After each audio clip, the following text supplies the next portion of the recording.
മനോഹരമായതും സാംസ്കാരികമായതുമായ മനസ്സിനെ മാറ്റുന്ന പക്വത നിറഞ്ഞ നിമിഷങ്ങളുമായി ഞങ്ങൾ നിങ്ങളുടെ മുൻപിലേക്ക്.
നിത്യം വിരാജിക്കും ജഗദീശ്വര ഉഷസ്സിന്റെ തേരിലും സന്ധ്യതൻ ശോഭയിലും നിത്യം വിരാജിക്കും ജഗദീശ്വര സാഗരത്തിരകളിൽ സസ്യജാലങ്ങളിൽ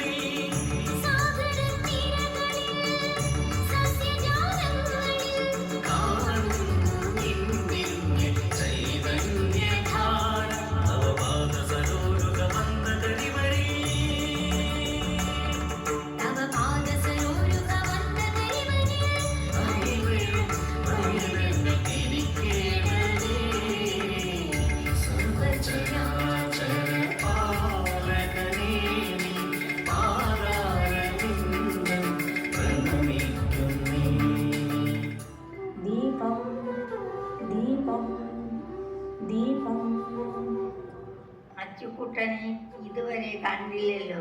അവൻ കോളേജിൽ നിന്ന് എത്തുന്ന സമയം കഴിഞ്ഞല്ലോ. മോളെ, നീ അവനെ വിളിച്ചു നോക്കിക്കേ. വിളിക്കാൻ മുത്തശ്ശി. അവൻ ഇപ്പോൾ നമ്മുടെ പഴയ അച്ചു അല്ല. അവനിൽ ഒരുപാട് മാറ്റമുണ്ടായി. നീ അങ്ങ് കൂടി കമലം, അവൻ നമ്മുടെ കൊച്ചുമകനല്ലേ. അന്നം വരുന്നു. ഓ, സമാധാനമായി. ഈശ്വരോ രക്ഷത്.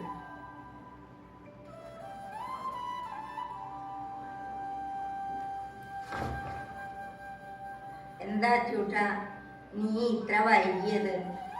നീ എന്താ ഇത്ര ദേഷ്യത്തിൽ? വിശക്കുന്നില്ലേ? വേഗം പോയി കുളിച്ചു വാ. മുത്തശ്ശി ഭക്ഷണം എടുത്ത് വെക്കാം. എനിക്കൊന്നും വേണ്ട, എന്നെ ഒന്ന് വെറുതെ വിട്. കയറി വരുമ്പോ തന്നെ ഓരോന്ന് പറഞ്ഞ് പുറകെ നടന്നോളൂ. അമ്മ പറയുന്നത് ശരിയാ, ഒരു സ്വൈര്യം തരില്ല. മോനെ ചൂട്ട, നീ ഇങ്ങനെയൊന്നും പറയരുത്. നിനക്ക് വേണ്ടി എന്തെല്ലാം ചെയ്തു തരുന്നാണ് ഈ മുത്തശ്ശി.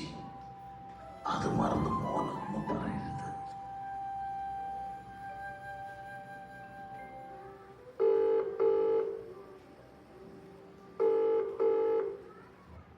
മോനെ സുഖമാണോ? അമ്മ പറയുന്നത് വളരെ ശരിയാ. ഞാനിവിടെ മടുത്തു. ഒരു സ്വാതന്ത്ര്യമില്ല. പഴംപുരാണം കേട്ടി ഞാൻ മടുത്തു. നിങ്ങളെന്നാ വരിക? എനിക്കിവിടെ നിൽക്കണ്ട. ഞങ്ങൾ ഉടനെ തന്നെ എത്താൻ നോക്കാം. മോന്റെ പഠിപ്പിന് ഇങ്ങോട്ടാക്കാം. നിങ്ങളെ ഞാൻ ഇങ്ങോട്ട് കൊണ്ടുവരാം.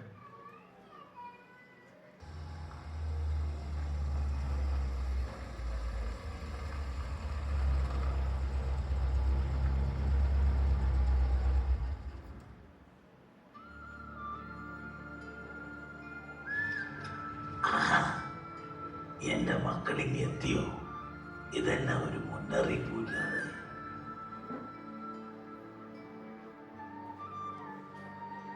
മകളെ, യാത്രയൊക്കെ സുഖമായിരുന്നില്ലേ? അതെ. കുറച്ചു നാള് നമ്മുടെ വീട് സ്വർഗമായിരിക്കും.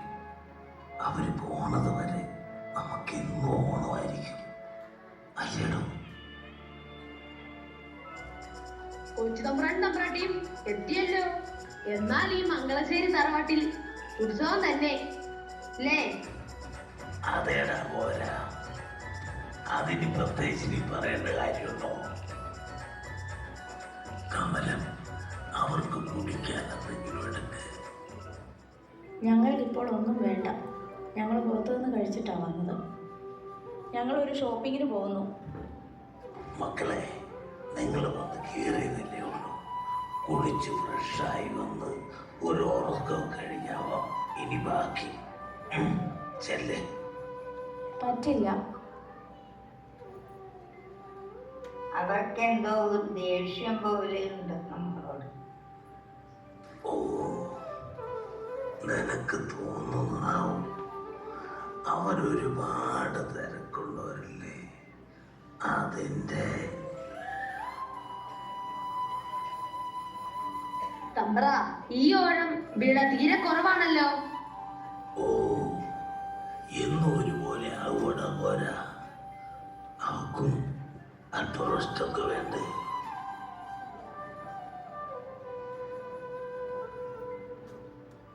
അമ്മേ, അച്ഛാ, ഇത്ര വേഗം നിങ്ങൾ വന്നല്ലോ.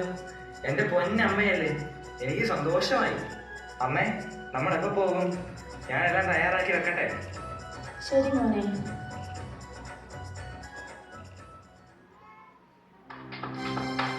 പാറക്കുട്ടിയെ കൂടെ കൊണ്ടുപോകണമെന്നാണ് ഞാൻ പറയുന്നത്.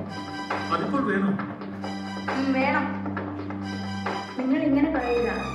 ഞങ്ങൾ പോയി കഴിഞ്ഞാൽ നിങ്ങൾ തനിച്ചാവുമല്ലോ.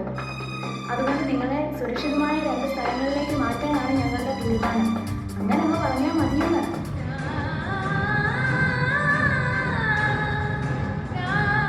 ദൈവമേ, ഞാനിത് അവളെങ്ങനെ അറിയിക്കും? എനിക്ക് വയ്യ, എനിക്ക് വയ്യ.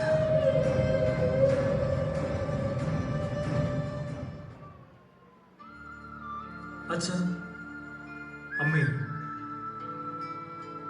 എനിക്കൊരു കാര്യം പറയാനുണ്ട്. ഞങ്ങൾ നാളെ കഴിഞ്ഞ് മക്കളെ കൊണ്ട് പോവാ. ഞങ്ങളങ്ങ് പോയാൽ പിന്നെ നിങ്ങൾ തനിച്ചാവില്ല ഇവിടെ. അതിനെന്റെ മനസ്സനുവദിക്കുന്നില്ല. അതുകൊണ്ട് നിങ്ങൾ 2 പേരെയും വളരെ സേഫായ 2 ഇടങ്ങളെ ഏൽപ്പിച്ചു പോകാനാണ് ഞങ്ങളുടെ തീരുമാനം. നിങ്ങൾ ഇതിനൊപ്പം സഹകരിച്ചേ പറ്റൂ. എന്താ മക്കളെ നിങ്ങൾ ഈ പറയുന്നേ? നിങ്ങൾ അച്ഛനെ കൊണ്ടുപോകണമെന്നോ? വേണം. ഇനി നാളെ ഇവിടെ കൂടെ ഇല്ലാതാക്കാൻ ഞാൻ സമ്മതിക്കില്ല. അവൻ ഇവിടെ ഒരു കുറവും വരുത്താതെ ഞങ്ങൾ നോക്കുന്നുണ്ടല്ലോ. പിന്നെന്താ പ്രശ്നം? എന്താ പ്രശ്നമെന്നോ? നല്ലൊരു ചെക്കനായിരുന്നു അവൻ. അവൻ്റെ രീതികളെല്ലാം മാറി മറിഞ്ഞു. എൻ്റെ മകനെ ഈ പരുവം വരെ എത്തിച്ചിട്ട് എന്താ പ്രശ്നമെന്നോ? ബാക്കി എന്നെ കൊണ്ടൊന്നും പറയിക്കരുത്. മക്കളെ, ഞങ്ങളിവിടെ 2 പേരെയും ഞങ്ങളുടെ മക്കളെ വളർത്തിയത് കാര്യമായിട്ടാണ് നോക്കിയത്. ആ ഞങ്ങളോടൊന്നും ഇങ്ങനെ പറയില്ലേ മക്കളെ. ഞങ്ങൾക്കത് താങ്ങാനാവില്ല. ഞാനൊന്ന് നടക്കാൻ പോയിട്ട് വരാം.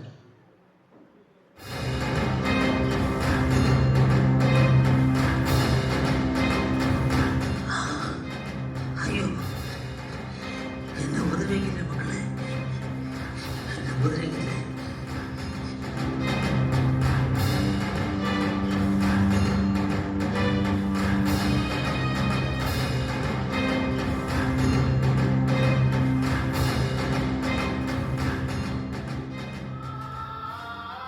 ഇവിടെ ഇരിക്കും.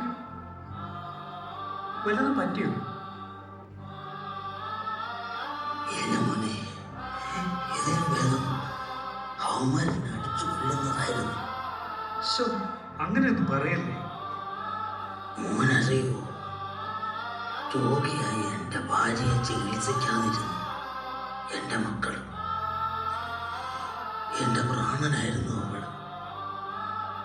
വീട്ടിൽ കിടന്നാ മരിച്ചത്. ഒരാഴ്ച കഴിഞ്ഞപ്പോൾ അവനും ഭാര്യ എന്നെ വീട്ടിൽ നിന്ന് ഇറക്കി വിട്ടു. ഇപ്പൊ 4 മാസമായി ഞാൻ ഇങ്ങനെ കഴിയുക. ദൈവമേ, മോനെ, നിന്നെ വളർത്തിയ നിന്റെ മാതാപിതാക്കൾ പുണ്യം ചെയ്തവരാണ്. അവർക്ക് നിന്നെ പോലെ നല്ല മനസ്സുള്ള ഒരു മോനെ കിട്ടിയല്ലോ. അതിൽപ്പരെ സന്തോഷം ഒരു പിതാവിനെ കിട്ടാനില്ല മോനെ. എൻ്റെ മക്കൾ നന്നായി വരും. ഇത് ഈ തുക വെച്ചോളൂ, പലതിനെ ഊരില്ല. വേണ്ട മോനെ, നിന്നെ പോലെ നല്ല മനസ്സുള്ള മക്കളുടെ സ്നേഹത്തിന് മുമ്പിൽ ഈ തുകയ്ക്ക് പ്രസക്തിയില്ല. സാരമില്ല.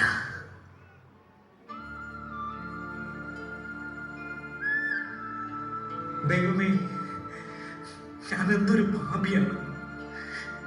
എന്നെ കയറി വന്ന ഒരുവളെ മാത്രം അമിതമായി സ്നേഹിച്ചു. അവിടെ യഥാർത്ഥ സ്നേഹം കിട്ടാനായി കാട്ടിക്കൂട്ടി കരുണയില്ലാത്ത പ്രവൃത്തികളും എല്ലാം ഞാൻ അവസാനിപ്പിച്ചു പറ്റൂ. എന്റെ ജീവിതത്തിൽ നല്ല ഭാര്യ സ്നേഹം ലഭിച്ചിട്ടില്ല എന്ന് ഞാൻ കരുതി ആശ്വസിച്ചോളാം. എന്നാലും എന്നെ ഈ നിലയിൽ എത്തിച്ച് എൻ്റെ അച്ഛനും അമ്മയും അവരെനിക്ക് തെരുവിൽ വലിച്ചെറിയാൻ പറ്റില്ല. ഞാൻ ഒരിക്കലും അത് ചെയ്യില്ല.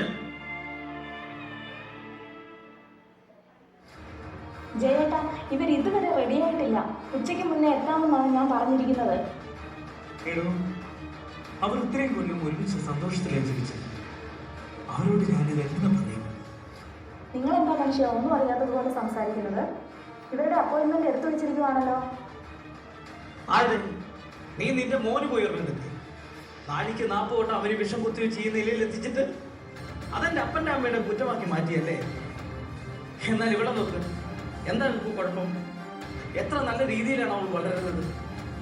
കാരണം ഞാൻ പറയാം, 3 മാസം പ്രായമുള്ളപ്പോൾ മുതൽ അവളെ നോക്കിയത് ഇവരാണ്. അവളെ വിഷം കുത്തിവെക്കാൻ ചെറുപ്പത്തിൽ ആരുമില്ലായിരുന്നു. എന്നാൽ അവന്റെ കൂട്ടുകെട്ടും ദൂർത്തടിക്കാൻ നീ അവന് കൊടുക്കുന്ന പണം കൂടി ആയപ്പോൾ എല്ലാം ശരിയായി. ഞാൻ എൻ്റെ മാതാപിതാക്കളെ എങ്ങോട്ടും പെടുന്നില്ല. എൻ്റെ മക്കളെ ഞാൻ എങ്ങോട്ടും കൊണ്ടുപോകുന്നില്ല. ഞാൻ ഇനി ഇവിടെ തന്നെ തുടരുന്നുള്ളൂ. നിനക്ക് വേണമെങ്കിൽ എൻ്റെ കൂടെ പോകാം, അല്ലെങ്കിൽ മടങ്ങിപ്പോകാം. അമ്മേ, അച്ഛൻ പറയുന്നത് കേൾക്കാമേ. മുത്തശ്ശനും മുത്തശ്ശിയും പാവമാ. അമ്മേ, അവർക്ക് അമ്മയെ ജീവനാണ്. എടീ, എല്ലാവരും എന്നെ ഒറ്റപ്പെടുത്തി അല്ലേ? നീ മിണ്ടി പോകരുത്. തൊട്ടു പോരുത് അവളെ. നീ നിനക്ക് തോന്നും പോലെ പന്താടാവുന്നതല്ല അവിടെ. ഇത്രയും നാൾ ഞാൻ ആഗ്രഹിച്ചൊരു ഭാര്യ നിന്നെ കിട്ടുമെന്ന് പ്രതീക്ഷിച്ച് നിന്റെ എല്ലാ തോന്നിയാസങ്ങൾക്കും ഞാൻ കൂട്ടുന്നു. ഇനി എന്നെ അതിന് കിട്ടില്ല. പറ്റുമെങ്കിൽ മാത്രം നിനക്ക് എന്റെ കൂടെ നിൽക്കാം, അല്ലെങ്കിൽ നിനക്ക് പോവാം. ഇതാണ് എന്റെ തീരുമാനം. അച്ഛാ, എനിക്ക് നിങ്ങളെ എല്ലാവരെയും ഒരുമിച്ച് വേണം. അപ്പോഴേ ഇതൊരു നല്ല വീടാകും. അതേപോലെ എല്ലാവരും ഒരുമിച്ച് സ്നേഹത്തോടെ കഴിയുമ്പോഴേ ഒരു വീട് കുടുംബമായി മാറും. ഞാൻ ഒരുപാട് സമ്പാദിച്ചു, പക്ഷെ സ്നേഹവും സമാധാനവും സമ്പാദിക്കാൻ ഈ അച്ഛന് കഴിഞ്ഞില്ല. ഞാൻ തോറ്റുപോയി പോലെ തോറ്റുപോയി. മോനെ, നീ കരയല്ലേടാ. നിന്റെ സന്തോഷം മാത്രമേ എന്നും ഞങ്ങൾ ആഗ്രഹിക്കുന്നുള്ളൂ. അച്ഛൻ വിഷമിക്കുന്ന ഞങ്ങൾക്ക് കണ്ണു നിൽക്കാൻ പറ്റില്ല. ജയേട്ടാ, എന്നോട് ക്ഷമിക്കൂ. ഞാൻ ഇന്നു മുതൽ നിങ്ങൾ ആഗ്രഹിച്ച രീതിയിൽ ജീവിക്കാം. ഞാൻ എങ്ങോട്ടും പോണില്ല. പോരെ? മംഗളം ഭവന്തു.